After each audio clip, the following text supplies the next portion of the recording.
We hear a parable of the vineyard in both the first reading from Isaiah and the gospel today. And it speaks about how the Lord establishes this vineyard, and he takes great care to tend it so that it can produce fruit, and he expects it to produce fruit. And it says in the first reading to Isaiah that the vineyard is to produce justice. That's what the Lord is looking for. And yet the Lord finds bloodshed and an outcry of sins against justice. So I want to look a little bit at the virtue of justice today, especially in light of the riots that we've seen in our country, from Portland to Louisville to Minneapolis to Atlanta to Boston to countless cities across the country. This does not look like the vineyard our Lord desires for us to have. And something is going terribly wrong within our country. And I think it's important for the voice of the church to speak strongly and to give moral guidance and to help to discern and figure out what is going on, what's causing the situation we're in, and to help us to chart a path that's going to produce justice and a flourishing society rather than the violence and the discord that we're seeing. Racial tensions are a complex issue, and there's a lot of dynamics going on. But the first thing for us to recognize is that we are all part of one human family. And we all share a common dignity because every single human being is created in the image of God and is loved by God. And that's where our dignity comes from. So every human life has the same dignity. And any form of racism, the church teaches us, is sinful and is incompatible with a just society.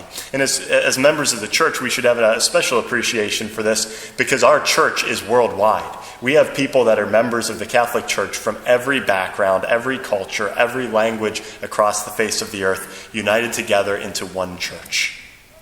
And so any sins of racism should be confessed, and if they cause serious injury, those are grave sins. But I think in addition to sins of racism, when so many people are marching in the streets, it's important to listen to their frustration because there are real discrepancies in the environment that people live in within our country, the opportunities that they have, and just the basic safety in the environment that they live in. And it's important for us to recognize those and be attuned to those. Another dynamic that's going on that's important to recognize is that there are people who are deliberately adding fuel to the racial fires by labeling people who disagree with them politically as racist. And in this racially charged rhetoric, it causes tension, and a lot of people now think that anyone who disagrees with them is a racist, and it's causing tension within families, within workplaces, and it's driving a lot of discord that I'm sure a lot of us have experienced within society. And just a few examples. Saw that Judge Amy Coney Barrett was called a racist because 2 of her 7 children were adopted from Haiti. They were saying, well, you adopt black kids, obviously you're a white imperialist, and that's racist. Absolutely ridiculous, unfounded charges. And I heard about a professional athlete who was kicked off his team and lost his job and possibly his career because he was asked if he supported Trump, and he said yes. And so they labeled him as a racist. They said, you're too divisive, and he lost his job. He's off the team. That the Proud Boys were labeled as white supremacists. This is a group, I don't support them, but they publicly renounce white supremacy, and they're led by an African Latino. And yet they're accused of being white supremacists. Just these charges that are just unfounded and ridiculous, and people are just labeling anyone who doesn't agree with them as a racist. If someone has a racist policy that they're advocating, like if someone's saying that minorities should lose the right to vote, then call out the policy. But these blanket attacks on people are sinful. We call that calumny or slander. And it's a grave sin against justice and truth and charity. Objectively, it's a mortal sin because people have a right to their good name. People have a right to their integrity, and to go around and accuse people of different crimes or sins in order to destroy their good name is a sin against justice. And so my advice is stop watching any media that's going around slandering people and calling them racist. Politicians that are doing that, that's not appropriate behavior. Don't support media who's doing that with your ratings. And certainly on our part, we should never be participating in that slander because that's sinful and it's something that needs to be confessed. There's also this white privilege ideology that's spreading. And it's being taught in universities and a lot of workplaces now. But they want us to view everything through the lens of racial oppression. That the whole history of our country is about white versus black and who's oppressing who and who's forcing their will on other people. And this is not a Christian worldview, and it was never the goal of the civil rights movement. And in his famous speech, Dr. Martin Luther King Jr. said, "I have a dream that my 4 little children will one day live in a nation where they will not be judged by the color of their skin, but by the content of their character."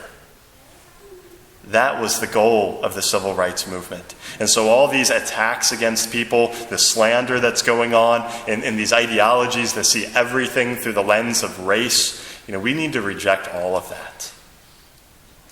A third element for us to recognize in the midst of all this chaos, there are groups that are actively encouraging racial violence. They want the violence, they want riots, and they want them to be as bad as possible, and they want the violence to spread. These riots could have been stopped in 30 minutes, and yet people are allowing them to go on for months. African American neighborhoods are being destroyed, they're being smashed and burned to the ground, and then there's calls to defund police, which is just going to make all the violence worse if you take away any law enforcement. And there's police officers that are scared to police because they fear being targeted as a racist, and crime is skyrocketing. None of this is good for minority communities and for those living in inner cities. And so the question for us to ask is, who is it that thinks this is a good idea? And who is encouraging this and allowing it to go on? And what's behind it?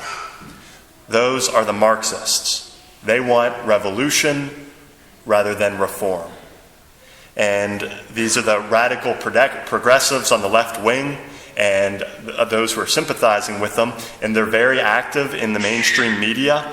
They're big in the large tech companies that are controlling the flow of information on the internet. They're active in universities and what they're teaching our young people. And they're certainly very active in politics.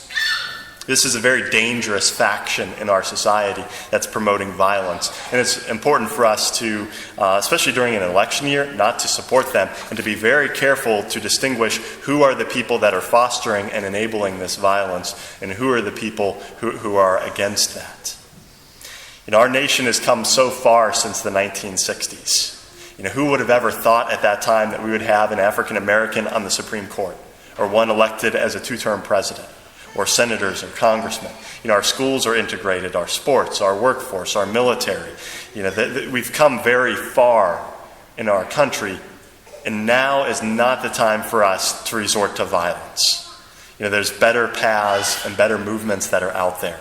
The most important thing in these neighborhoods that are struggling economically is to support the growth of churches.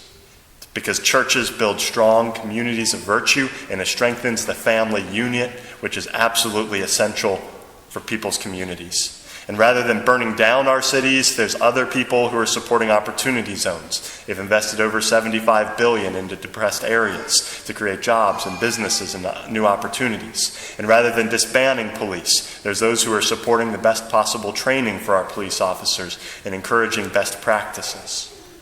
And so when we see all this racial tension and violence going around us, it's important for us to be prudent and to recognize what's going on. Where are the real problems, and where are people who are fanning the flames through slandering other people and through encouraging violence and injustice? Because we need to be careful to chart a course that's not one of violence and justice, but one that upholds the dignity of the human person.